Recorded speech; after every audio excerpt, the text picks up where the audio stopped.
Hi and welcome back to my YouTube channel. Thanks for joining us today. For the tutorial I'm going to be showing you now is how to cast on for your next knitting projects. So probably a good one for beginners, but it's also good if you're looking for a different way of casting on. There's lots of different things, different ways of doing things. Today I'm going to show you the casting on with your thumb method and with using both needles. My preferred way of casting on is the thumb method, just a personal preference. So try both and see which one you prefer. There's no right or wrong or better really, or worse. So yeah, join me and I'll show you how to cast on to start your next knitting projects.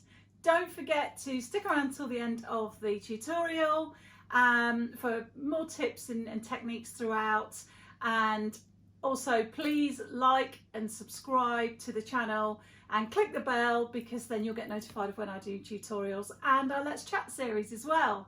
So let's get knitting. I'm using today the Stylecraft Special Double Knitting Wool. This is Lincoln. It's a lovely shade of green. So I'm going to carefully take that off, that label, because I like to keep those labels just so I can remember I've got it to refer to. So let's get the working yarn, and I'm going to first of all show you how to do the thumb cast on method. As I said, this is my preferred method, and what this means is that I'm using 4.5mm bamboo needles today. I always knit with the right hand needle under my arm, and then this is kind of loose, my left hand, so I always use the extra long length ones for that reason. I love working with these because they're still slippy. You can see that the wool slides along them, but there's just a bit more grip than I think you get on a metal needle. So these are my preferred Knitpro needles. So for the cast on with your thumb method, you need to measure almost the yarn that you're going to use to cast on with before you cast on. You have to sort of predict, because this working yarn here is what you're going to actually use to cast on with. Normally, of course, when you're knitting, you're using your main working yarn, but for the cast on, you're using this part. So whatever you do, don't start here, because the thumb method just won't work. So I've got my tape measure here. I kind of do it by eye. The more you get used to casting on, the easier that will become. You need roughly an inch per stitch to cast on with. So if you want if you're knitting something that's 20 stitches wide, then you would need to allow 20 inches of wool for your cast on when you're starting off. So that's quite easy to remember. Now you'll generally be following a pattern for what you're going to knit. Today I'm just going to cast on 20 stitches to show you for demonstration purposes. So roughly measure out with the wool and the tape measure 20 inches of wool, and that's what, as you can see, it's very just casual. You don't have to sort of measure it like you would if you were doing something for a particular garment. So I've knitted a pocket scarf recently, and the width of that was chunky wool, but that was 33 stitches. So 20 stitches would be, you know, a bit thinner than a scarf. So let's start the cast on. So I'm just going to pick up one of the knitting needles. I put that, as I say, under my arm because I find it easier to knit for me with the needle secured under my arm. And to start off with, you're just going to do a basic slip stitch.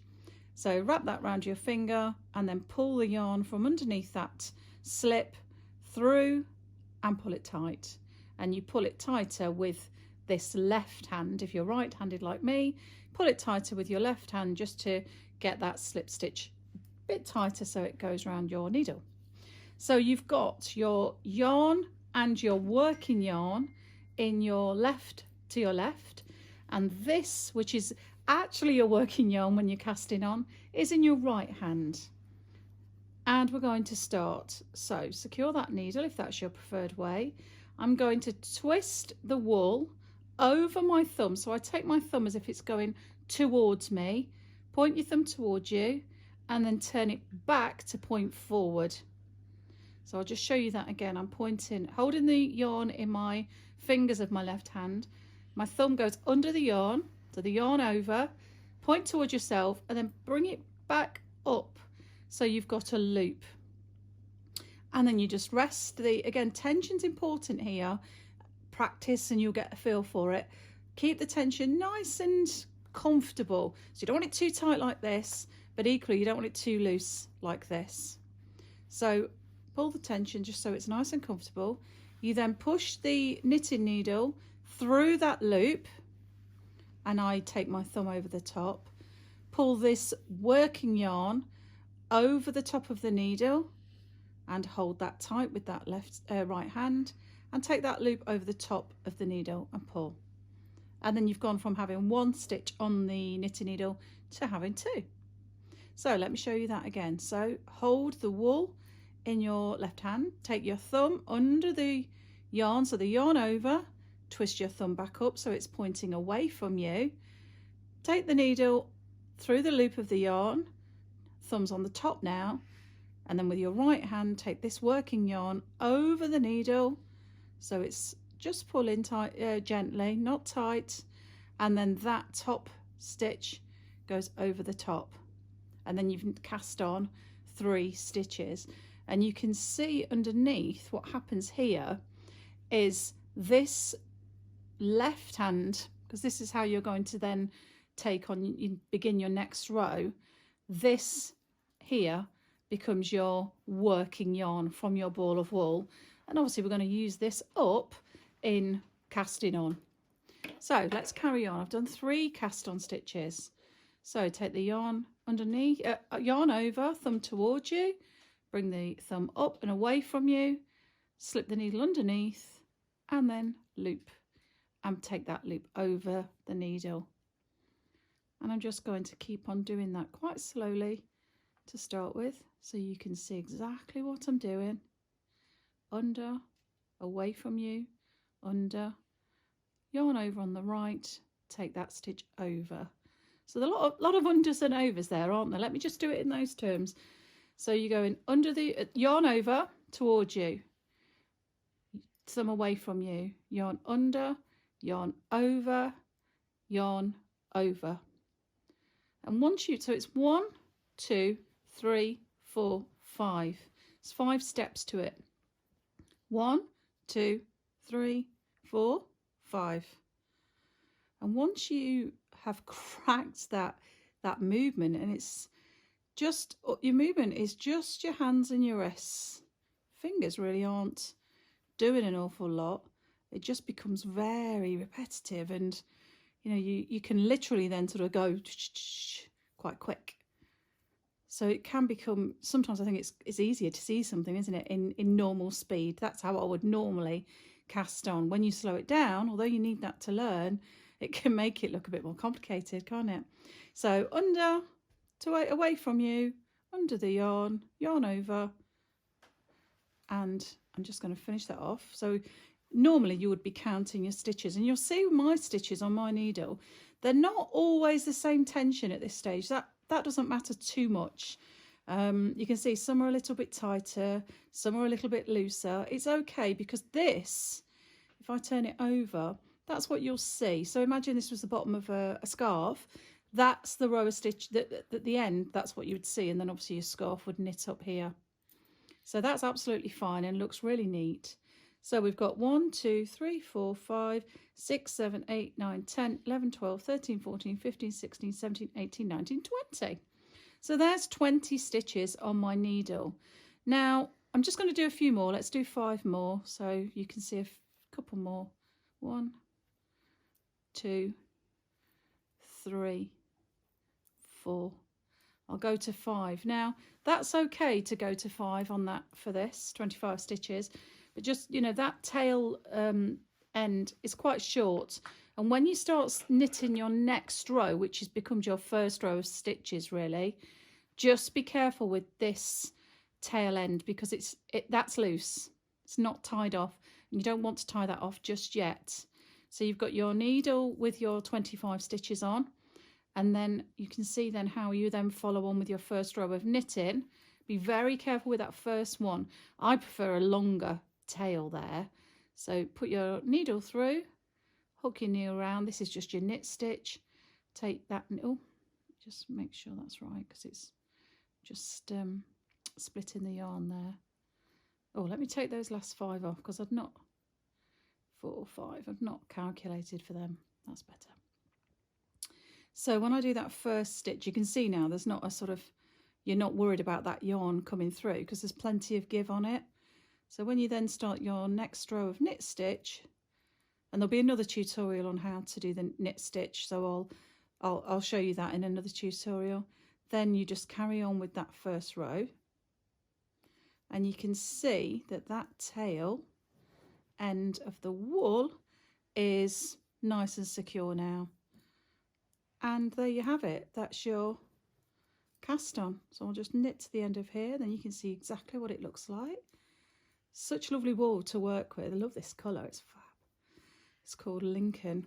It's just really nice, soft yarn to work with, and the quality is, it's 100% acrylic, but the quality is just really nice.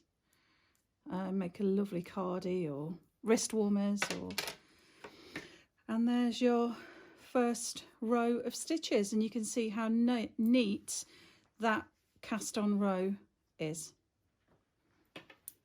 So that is the thumb method of how to cast on. So now I'm going to show you, I'm going to pull all that out, and never, I know I put something about this on my chat, I think it was last week. Don't ever worry about pulling wool out. If you've gone wrong, pull it out, start again. It's just wool, it's just knitting. You know, it's not crucial, not life or death. Just have fun with it. So if I'm now going to show you how to cast on using both your needles. So as I said, no right and wrong, no easier. You might find one easier than the other, or you might have a preferred method. So we don't have to worry on this, with this method, about this sort of working yarn being on the left this time, on the right this time. It's just your normal ball of wool on your left, and we just start the same with a slip stitch, same as you'd start crochet or any, you know, the knitting we did a second ago. So with that one slip stitch, I'm going to put both needles through that stitch and have your needles in the comfortable position that you normally would. So again, I have the right one under my arm and I keep this left one loose. So with your tail end, that now is done its job. So I'm just going to hold that with in my left hand, and my right hand has got my working yarn in it with my ball of wool, and away we go. So I've got that slip stitch. The right hand needle is underneath and the left hand needle is on the top, making this cross, and they're touching as they are when you're knitting most of the time, sort of sliding against each other. So we take the right hand, take the yarn over the bottom needle and pull that needle through. And whereas you'd normally, if I was just knitting this, I'd slip that stitch off now, hang on to it on this right hand needle, take that right hand needle over the left, and then take that left hand needle and push it through that stitch that you've just created on that right hand needle, and then you've got 2 stitches on your needle. So let me show you that again. So take the needle through, yarn over the bottom needle on your right, pull that through and hang on to it. You can see the wool now, look, is coming through from your working yarn. Pull that up, take the left needle over and then hook it into that yarn and pull your right needle out, and then you've got your 3 stitches. And then you can see that this tail end now moves along the needle as part of your cast on row. So let's do a couple more. Let's see how many stages there are with this method. So we've got 1, 2, 3, 4, 5, same as the thumb method. We're doing essentially the same thing. Instead of using your thumb, you're just using 2 needles. So 1, 2, 3, 4, 5. 1, 2, 3, 4, 5. And that is your cast on method for using your 2 needles. So I've got 1, 2, 3, 4, 5, 6, 7 stitches, 8 under, 9, 10, 11, 12. You see again, when you go sort of normal speed, you get this kind of rhythm going. That's just, your hands get that muscle memory. So once you have sort of got the hang of it, your muscles in your hand will just remember where to go next. So 2, 4, 6, 8, 10, 12, 14, 16, 18, 19, and the last one, 20. And there's your cast on stitches. So you can see in terms of what it looks like, there's not much difference between that and the thumb method. The advantage here, of course, is you've already got that loaded needle, if you like, in your left hand, ready to then just start knitting. So now we're cast on, we don't need any more stitches, and we're going to then just knit as we did before. I'll just knit that first row so you can see what it looks like. Now what you notice is when you knit from this cast on method, it just feels a bit looser. That stitch there is just a bit looser, so keep the tension on your working yarn there so that you don't have any sort of holes in it. It won't be a hole where it will ladder kind of hole, but it will be a bigger stitch. So just keep that tension on your right hand quite tight. And 20, and then there's that first row of your knit stitch. So you can see how neat that cast on row looks. I love that side of your knitting stitches. So there we are. That's how to cast on using 2 methods. First one was the thumb method, and the second one was using both of your needles. See which one you prefer. Go. So I hope that you found that interesting and useful, and that you learned how to cast on. Try both methods, see which one you prefer. And good luck with your knitting project, whatever that is.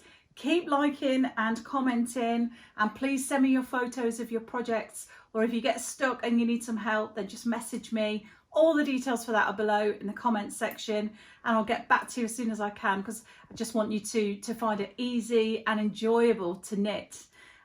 So subscribe to the channel if you haven't already. Really appreciate all those subscribers. It's amazing the following we're getting. And I will see you for our next tutorial. Take care. Bye now.